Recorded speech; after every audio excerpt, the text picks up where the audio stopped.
experience as it is actually with the actual experience of the real thing.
That's why that's why I have well, I mean, because we actually have, I got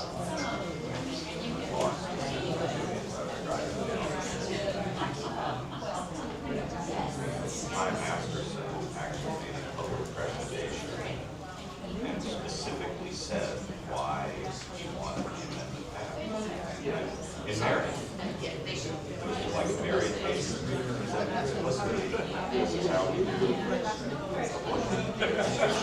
And just get these two things. And it's like, well, okay. No, I just didn't want to mess with it. Are you sure? If you want, we can sit here.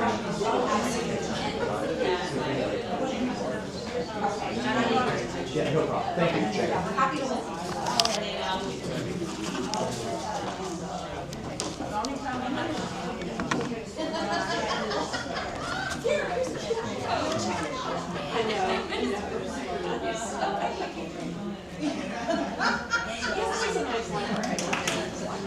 I've never thought.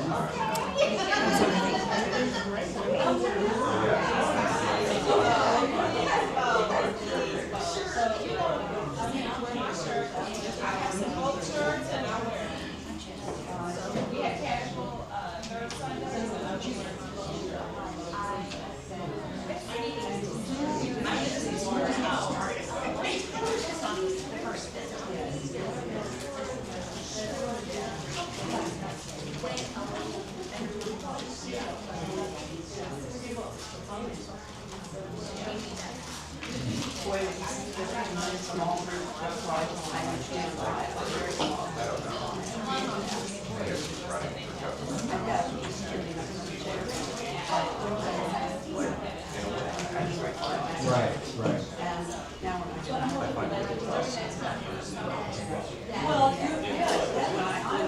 Which also says.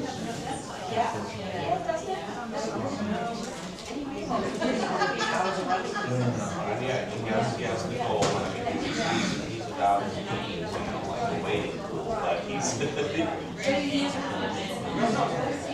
he's never really tried. We try to. Just I've got a fairly long intro. So I think we better get moving. Good morning, everyone.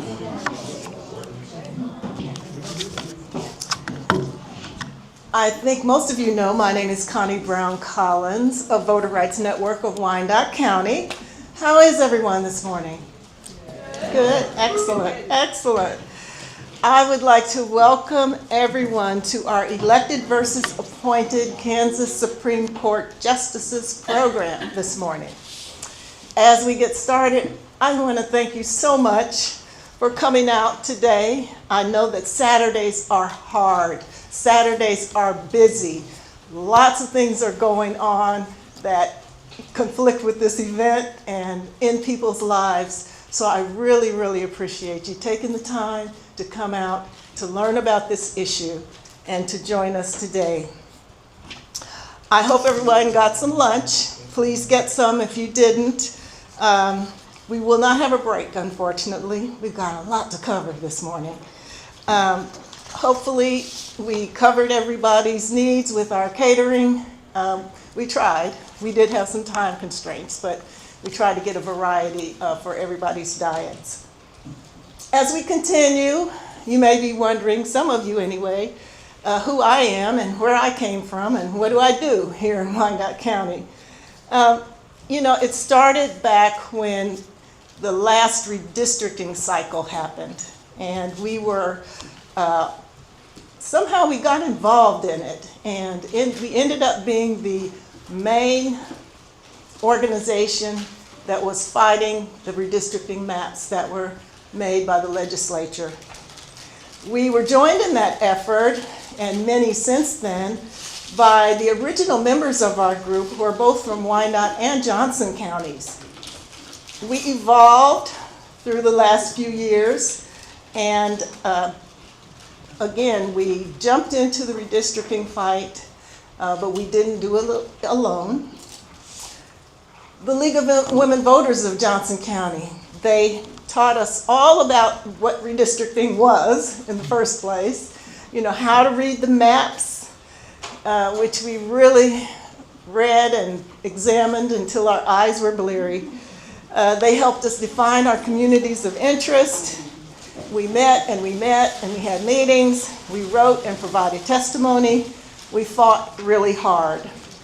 And we had a lot of help from our delegates and our representatives in the legislature. Senators Petty and Haley, Representative Curtis, Pittman at that time, Representative Reese, and Wynn. Other members of our Wyandotte delegation were instrumental in the fight to help keep Johnson County and Wyandotte County connected through the whole redistricting struggle. As you know, we lost in the legislature. We got split. Wyandotte County got split. Our upper portion is in District 2 of the congressional districts, and our lower portion is in District 3. And, we lost also at the Supreme Court, the Kansas Supreme Court. The justice that took over and led our case was a Brown Act appointee. But we didn't give up that fight for redistricting. Are there any of our elected officials in the audience that we could introduce? All right. Thank you so much for coming, Representative Lynn Melton and Senator Pat Petty. Thank you so much for joining us today.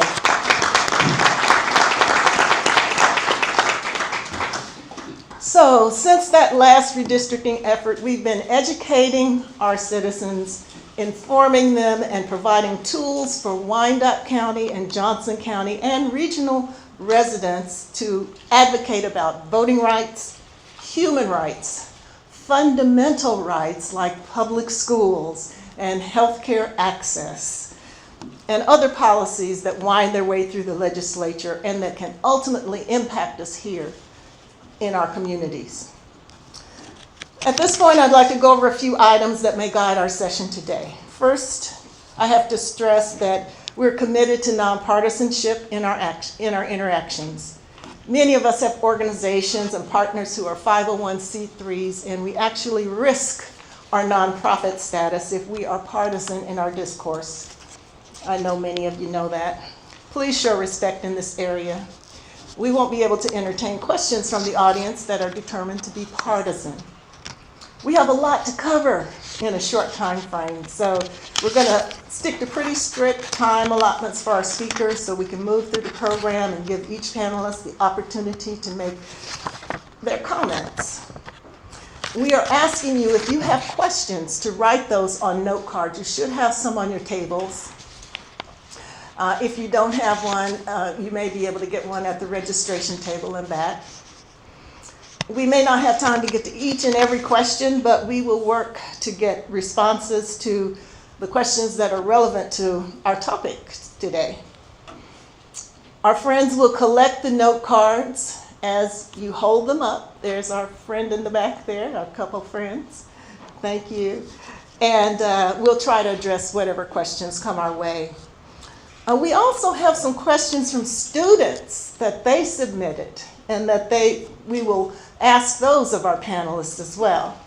These students are Wyandotte County students from the Jenna Club. It's a workforce development program that prepares students.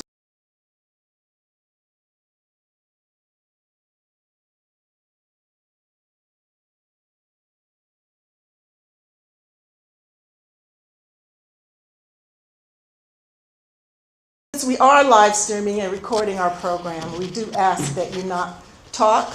If you can refrain from talking during these discussions, we'll be happy to send out a copy of this form afterward to those who would like one.